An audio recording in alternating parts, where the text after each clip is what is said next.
Good morning. Good morning. Good morning, and thank you to those in attendance and the media for covering this annual recognition during the Black History Month. We stand here today at the South Carolina State House to celebrate our HBCUs, the Great Eight. For 50 years, the South Carolina Legislative Black Caucus has been the primary anchor for our Great Eight institutions. Long before HBCU support was a headline, it was a Black Caucus mandate. From our first chair, the legendary Ernest Finney, Jr., to our current leader, yours truly, Annie E. McDaniel, chair of the South Carolina Legislative Black Caucus, we have never wavered in this belief and in our belief that Black excellence is South Carolina's greatest asset. When our public HBCUs, South Carolina State University, and Denmark Technical College was faced with dark hours, this caucus held the line. When our private HBCUs like Benedict and Claflin needed their tuition grants protected, the caucus led the charge.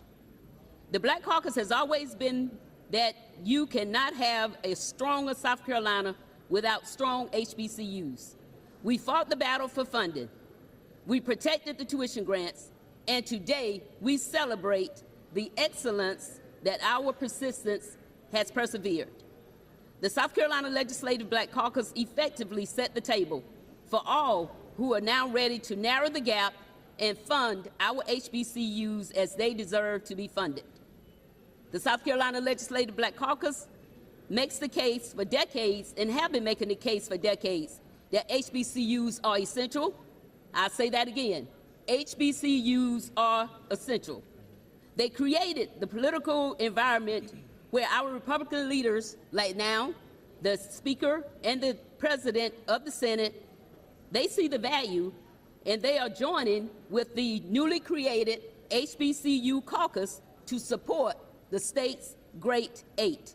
South Carolina State University, a public institution. Denmark Technical College, a 2-year public institution.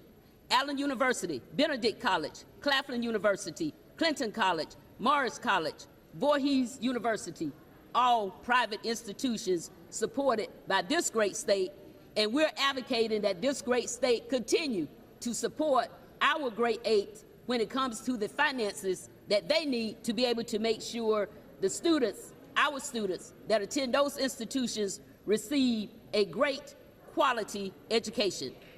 To the media, we ask that you cover the greatness from these institutions with vigor. We ask that you ensure that what these institutions are doing is covered through your media so that everyone else knows of the greatness that is occurring. We aren't just celebrating history today. We're honoring the legislative vision that guarantees our future. South Carolina's Great Eight HBCUs. So again, we thank you, and the next speaker you will hear from is Representative Hamilton Grant, who co-chairs the newly created HBCU caucus. Oh, I messed up. Sorry about that. No, you're good. Thank you, Madam Chair, and good morning, and thank you to all of our HBCU supporters, all of our friends in the media who are here covering this as well. As stated, my name is Representative Hamilton Grant. I have the privilege of representing the 42,000 constituents of Northeast Richland County with House District 79. Before I begin my comments, I do want to recognize a true HBCU icon who we lost earlier this morning. Civil rights legend, the Reverend Jesse Lewis Jackson Sr. And if you could indulge me in just a moment of silence in Reverend Jesse Jackson's honor.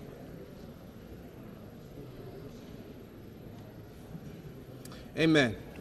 So, I stated I am one of the co-chairs for the HBCU caucus, and the first caucus of its kind here in the state of South Carolina, working alongside with the South Carolina Legislative Black Caucus with making sure that we keep our HBCUs at the forefront. That's all 8 of them as previously stated. I'm happy to announce that a couple weeks ago, the HBCU caucus, along with the HBCU presidents, we got together based off of a meeting that we had last year, and we submitted a historic ask from the legislation, which was $30 million additional in HEAP funding. The Constitution in the state also says what you can do with HEAP funding, how HEAP can be used, and is generally used with campus infrastructure enhancements and monies that can go towards making sure that our campuses are safe on all public and private institutions. And so I'm happy to announce that we're working very closely with the House Ways and Means Committee, particularly the Higher Ed Subcommittee, to make sure that that request is granted.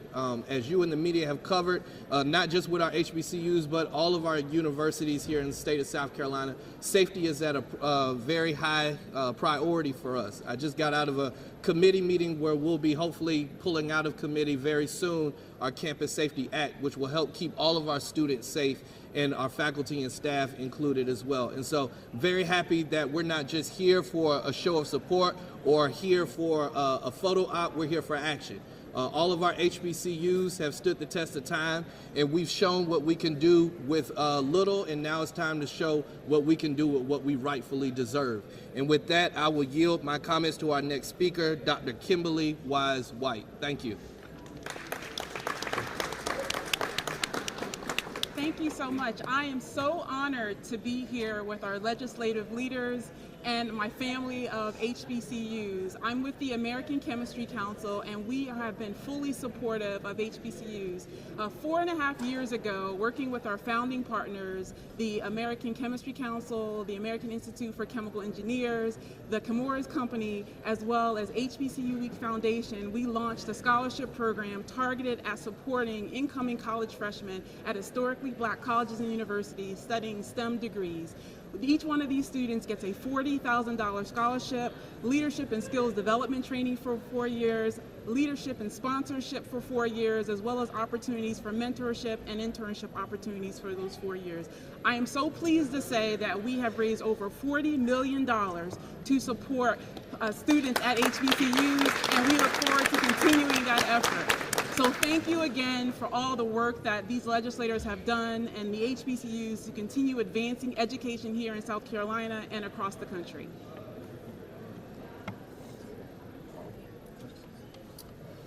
Good afternoon.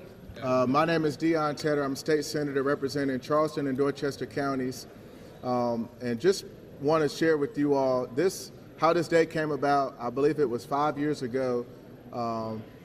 I passed legislation in the House as a freshman House member declaring this day, the third Tuesday of each February, Historically Black College and University Day.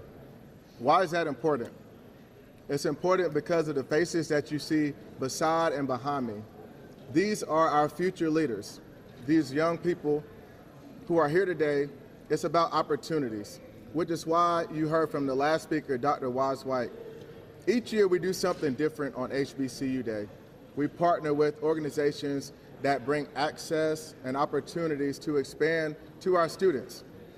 As an HBCU graduate, when I was a student, I didn't have access to go speak to my state senator. I didn't have access to go speak and have a meeting with my state representative.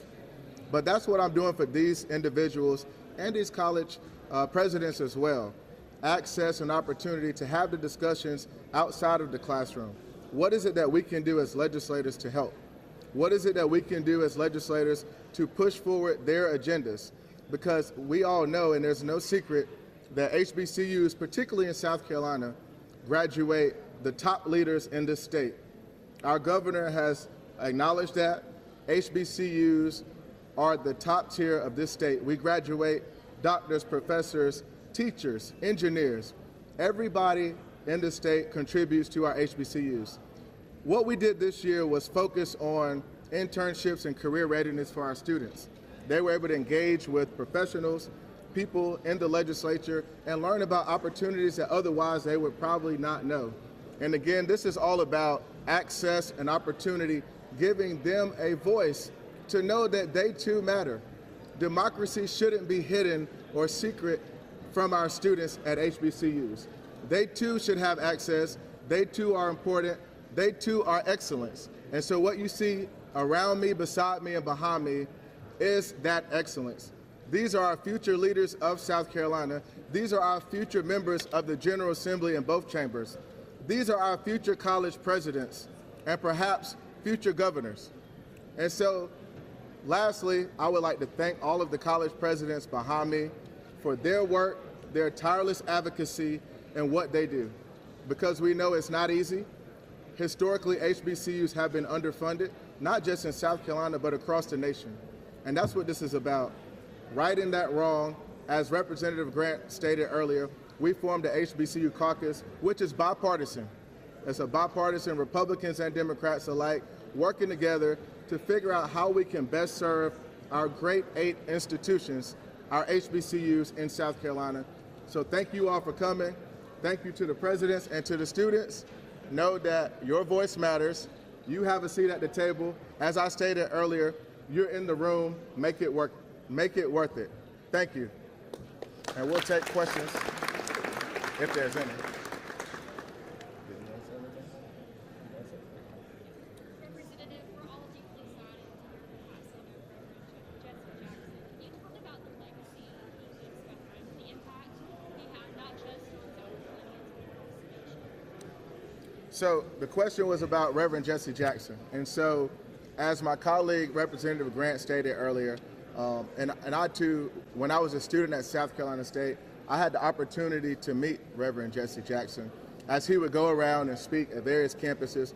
But he was a champion for civil rights. He was a champion to show people that you can look like us and achieve excellence. You can achieve greatness. He ran for president.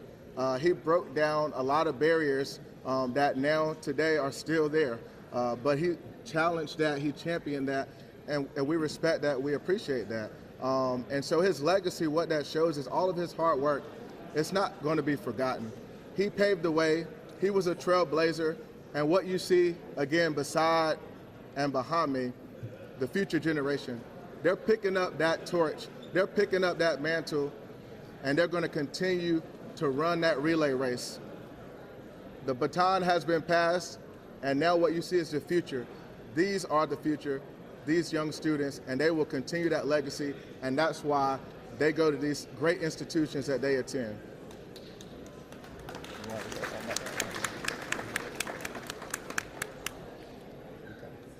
Well, if we have no other questions, again, we thank you all for coming out, and thank you for covering this. Again, we support our HBCUs, and we look forward to this continued conversation. And remember, we will be back here next year. The 3rd Tuesday of February is HBCU Day, and it will always be that way in the state of South Carolina. That is the law signed by Governor McMaster. Thank you.